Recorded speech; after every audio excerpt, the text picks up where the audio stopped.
আসসালামু আলাইকুম দর্শক, নুরস মমের আরও একটি নতুন পর্বে আপনাদেরকে স্বাগতম। দর্শক, আমার আজকের আয়োজনে 1 বছর থেকে 5 বছর বয়সী বাচ্চাদের জন্য খুবই পুষ্টিকর এবং মজাদার একটি রাতের খাবারের রেসিপি নিয়ে হাজির হয়েছি। বাচ্চাদের শারীরিক এবং মানসিক বিকাশ বৃদ্ধির জন্য তাদের রাতের খাবার সব সময়ই একটু ভারী এবং ক্যালোরিবহুল হওয়া উচিত, যে খাবার থেকে বাচ্চারা পর্যাপ্ত পরিমাণে পুষ্টি পাবে এবং সারা রাত তাদের পেটটাও ভরা রাখবে। তাহলে আর কথা না বাড়িয়ে সরাসরি চলে যাচ্ছি মূল রেসিপিতে। খাবারটি তৈরি করার জন্য আমি প্রথমেই 1 কাপ লিকুইড গরুর দুধ নিয়ে নিয়েছি।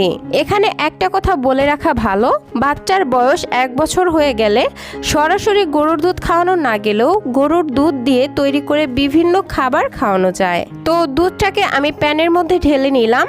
এখন এর মধ্যে দিয়ে দিচ্ছি বাচ্চার চাহিদা অনুযায়ী রান্না করা ভাত। আপনারা চাইলে এখানে ভাত না দিয়ে সরাসরি চাল দিয়েও এই খাবারটি রান্না করতে পারবেন। আমি রান্নার সুবিধার্থে এখানে ভাতটাই দিয়ে দিলাম। আরও দিয়ে দিচ্ছি সম পরিমাণে গ্রেট করা গাজর। অনেক আপুই জানতে চান বাচ্চার খাবারে গাজরের পরিবর্তে অন্য কি কি সবজি দেওয়া যায়। আপনারা চাইলে এখানে মিষ্টি কুমড়া কুচি করে দিতে পারেন, আবার মিষ্টি আলু অথবা কাঁচা পেঁপেও কুচি করে দিতে পারেন। তো যাই হোক, সব কিছু নেড়েচেড়ে খুব ভালোভাবে মিশিয়ে নিলাম। এখন দিয়ে দিচ্ছি মুখ ফাটানো একটি এলাচ। এর ফলে খাবারটি থেকে খুবই সুন্দর একটি ফ্লেভার বের হবে। আর দিয়ে দিচ্ছি 1 চা চামচ পরিমাণ ঘি। ঘিতে রয়েছে স্বাস্থ্যকর ফ্যাট এবং ক্যালোরি, যা বাচ্চাদের দ্রুত ওজন বাড়াতে এবং তাদের মেধা বিকাশ করতে সাহায্য করে।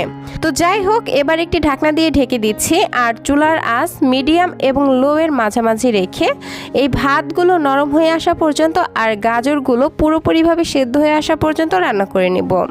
আমার মোটামুটি 6 থেকে 7 মিনিট সময় লেগেছে।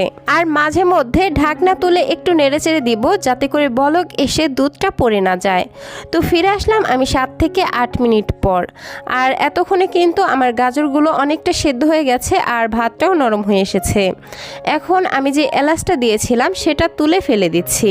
এই পর্যায়ে যে বাচ্চারা চিবিয়ে খেতে পারে তাদের ক্ষেত্রে এখানে আর ম্যাশ করার কোনো প্রয়োজন নেই, কিন্তু যে বাচ্চারা চিবিয়ে খেতে অভ্যস্ত নয় তাদের ক্ষেত্রে এইভাবে হ্যান্ড ম্যাশার দিয়ে ভাতগুলোকে একটু আধ ভাঙা করে নিতে পারেন।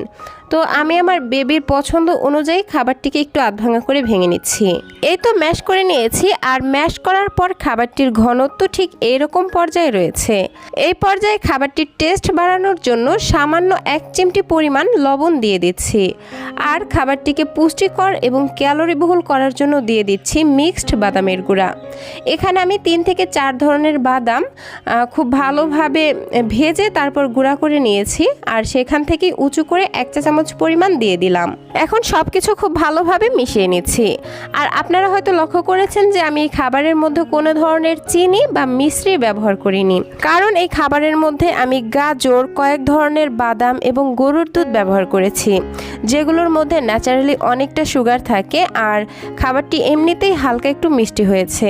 কিন্তু যে বাচ্চারা একান্তই মিষ্টি ছাড়া খাবার খেতে চায় না তাদের ক্ষেত্রে এখানে সামান্য একটু তাল মিশ্রি বা চিনি অ্যাড করতে পারেন, তবে খুবই সামান্য পরিমাণ দিবেন, কারণ বাচ্চাদের যত কম চিনি এবং মিষ্টি খাওয়ানো যায় ততই ভালো। তো আমি ঠিক এরকম অবস্থায় চুলা থেকে নামিয়ে নিচ্ছি। তৈরি হয়ে গেল বাচ্চাদের জন্য ভীষণই পুষ্টিকর এবং ক্যালোরি বহুল একটি রাতের খাবার। এই খাবারটি বাচ্চাদের দ্রুত ওজন বাড়াতে এবং বাচ্চাদের স্মৃতিশক্তি বাড়াতে সাহায্য করবে, কারণ খাবারটিতে আমি ব্যবহার করেছি ঘি এবং বাদামের গুঁড়া।